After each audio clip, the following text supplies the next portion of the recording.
Today we're going to be in Genesis. I'm going to write that in the top of my notebook here. 28 through 30. Today, just make sure you take some notes and listen. Follow along. See what you get out of it. Let me know what you get out of it.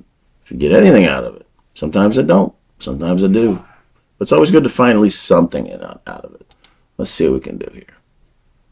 Genesis 28. We're going to start in verse 6 and go through 22. Esau knew that his father Isaac had blessed Jacob and sent him to Padan-Aram to find a wife, and that he had warned Jacob, "You must not marry a Canaanite woman." He also knew that Jacob had obeyed his parents and gone to Padan-Aram.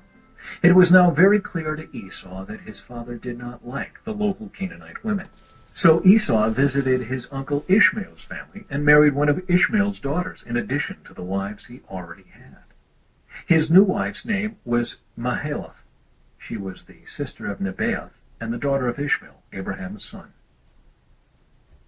Jacob's dream at Bethel. Meanwhile, Jacob left Beersheba and traveled toward Haran. At sundown, he arrived at a good place to set up camp and stopped there for the night. Jacob found a stone to rest his head against and lay down to sleep. As he slept, he dreamed of a stairway that reached from the earth up to heaven, and he saw the angels of God going up and down the stairway. At the top of the stairway stood the Lord, and he said, "I am the Lord, the God of your grandfather Abraham, and the God of your father Isaac. The ground you are lying on belongs to you. I am giving it to you and your descendants. Your descendants will be as numerous as the dust of the earth. They will spread out in all directions, to the west and the east, to the north and the south, and all the families of the earth will be blessed through you and your descendants. What's more, I am with you, and I will protect you wherever you go. One day I will bring you back to this land. I will not leave you until I have finished giving you everything I have promised you." Then Jacob awoke from his sleep and said, "Surely the Lord is in this place, and I wasn't even aware of it." But he was also afraid and said, "What an awesome place this is. It is none other than the house of God, the very gateway to heaven." The next morning, Jacob got up very early. He took the stone he had rested his head against, and he set it upright as a memorial pillar. Then he poured olive oil over it. He named that place Bethel, which means house of God, although the name of the nearby village was Luz. Then Jacob made this vow: "If God will indeed be with me and protect me on this journey, and if he will provide me with food and clothing, and if I return safely to my father's home, then the Lord will certainly be my God. And this memorial pillar I have set up will become a place for worshiping God, and I will present to God a tenth of everything he gives me."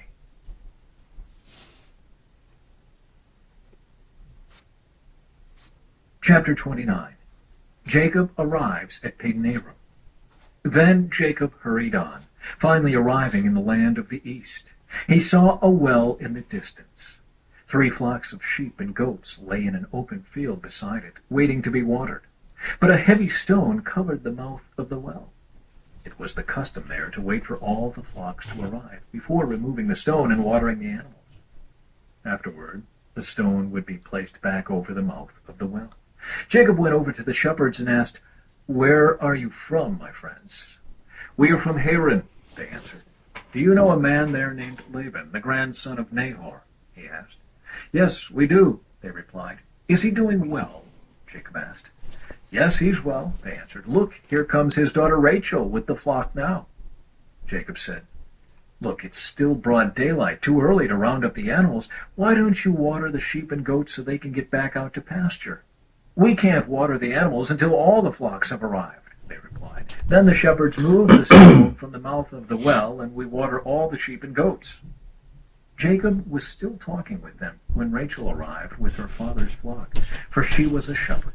And because Rachel was his cousin, the daughter of Laban, his mother's brother, and because the sheep and goats belonged to his uncle Laban, Jacob went over to the well and moved the stone from its mouth and watered his uncle's flock. Then Jacob kissed Rachel, and he wept aloud. He explained to Rachel that he was her cousin on her father's side, the son of her aunt Rebekah. So Rachel quickly ran and told her father Laban. As soon as Laban heard that his nephew Jacob had arrived, he ran out to meet him. He embraced and kissed him and brought him home. When Jacob had told him his story, Laban exclaimed, "You really are my own flesh and blood." Jacob marries Leah and Rachel. After Jacob had stayed with Laban for about a month, Laban said to him, "You shouldn't work for me without pay just because we are relatives. Tell me how much your wages should be." Now Laban had 2 daughters.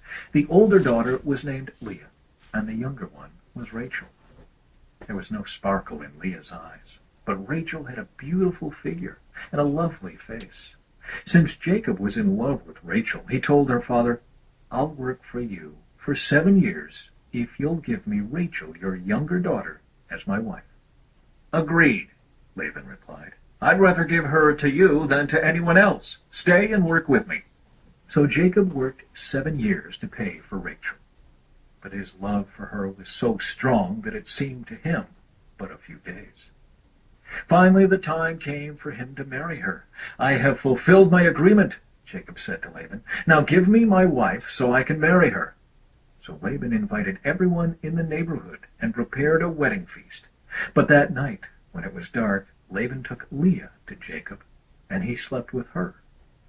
Laban had given Leah a servant, Zilpah, to be her maid. But when Jacob woke up in the morning, it was Leah. "What have you done to me?" Jacob raged at Laban. "I worked 7 years for Rachel. Why have you tricked me?" "It's not our custom here to marry off a younger daughter ahead of the firstborn," Laban replied. "But wait until the bridal week is over. Then we'll give you Rachel too, provided you promise to work another 7 years for me." So Jacob agreed to work 7 more years. A week after Jacob had married Leah, Laban gave him Rachel too. Laban gave Rachel a servant, Bilhah, to be her maid. So Jacob slept with Rachel too, and he loved her much more than Leah. He then stayed and worked for Laban the additional 7 years. Jacob's many children. When the Lord saw that Leah was unloved, he enabled her to have children, but Rachel could not conceive. So Leah became pregnant and gave birth to a son. She named him Reuben, for she said, "The Lord has noticed my misery, and now my husband will love me." She soon became pregnant again and gave birth to another son. She named him Simeon, for she said, "The Lord heard that I was unloved, and has given me another son." Then she became pregnant a 3rd time and gave birth to another son. She named him Levi, for she said, "Surely this time my husband will feel affection for me, since I have given him 3 sons." Once again Leah became pregnant and gave birth to another son. She named him Judah, for she said, "Now I will praise the Lord." And then she stopped having children.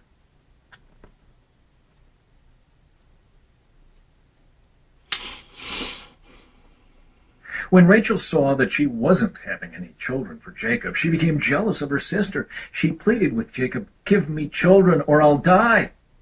Then Jacob became furious with Rachel. "Am I God?" he asked. "He's the one who has kept you from having children." Then Rachel told him, "Take my maid Bilhah and sleep with her. She will bear children for me, and through her I can have a family too." So Rachel gave her servant Bilhah to Jacob as a wife, and he slept with her. Bilhah became pregnant and presented him with a son. Rachel named him Dan, for she said, "God has vindicated me. He has heard my request and given me a son." Then Bilhah became pregnant again and gave Jacob a 2nd son. Rachel named him Naphtali, for she said, "I have struggled hard with my sister, and I'm winning." Meanwhile, Leah realized that she wasn't getting pregnant anymore, so she took her servant Zilpah and gave her to Jacob as a wife. Soon Zilpah presented him with a son. Leah named him Gad, for she said, "How fortunate I am." Then Zilpah gave Jacob a 2nd son, and Leah named him Asher, for she said, "What joy is mine! Now the other women will celebrate with me." One day during the wheat harvest, Reuben found some mandrakes growing in a field and brought them to his mother Leah. Rachel begged Leah, "Please give me some of your son's mandrakes." But Leah angrily replied, "Wasn't it enough that you stole my husband? Now will you steal my son's mandrakes too?" Rachel answered, I will let Jacob sleep with you tonight if you give me some of the mandrakes." So that evening, as Jacob was coming home from the fields, Leah went out to meet him. "You must come and sleep with me tonight," she said. "I have paid for you with some mandrakes that my son found." So that night he slept with Leah. And God answered Leah's prayers. She became pregnant again and gave birth to a fifth son for Jacob. She named him Issachar, for she said, "God has rewarded me for giving my servant to my husband as a wife." Then Leah became pregnant again and gave birth to a sixth son for Jacob.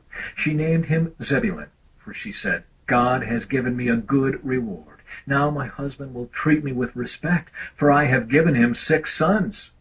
Later she gave birth to a daughter and named her Dinah. Then God remembered Rachel's plight and answered her prayers by enabling her to have children. She became pregnant and gave birth to a son. "God has removed my disgrace," she said, and she named him Joseph, for she said, "May the Lord add yet another son to my family." Couldn't even imagine being Jacob and having all those women like that. That'd be nuts. That'd be like drive me crazy. I'd have to go back out on the fields and do some shepherding or something. Anyway, one of the things I did get out of this today was I think this is the first time in the Bible or in history, you know how when you hear the preacher say give a tenth, when you're doing the offering in church or whatever. I think that's the first time I heard that in the Bible that even though I've read it several times, first time I've actually heard it and thought that's probably where they're getting this from, because Jacob, after seeing the ladder and kind of honoring the Lord and worshiping the Lord, he's saying I would give a tenth of everything, that he had to the Lord. So I think that's where that came from. I don't know, but I'm just guessing from my own interpretation. Take it as you will. But let's go ahead and pray and bless this day, as we've got crazy news going on in the world, but we'll get through it. The Lord always wins. Let's pray. Lord, thank you for this day. Thank you that we could get together and read your word.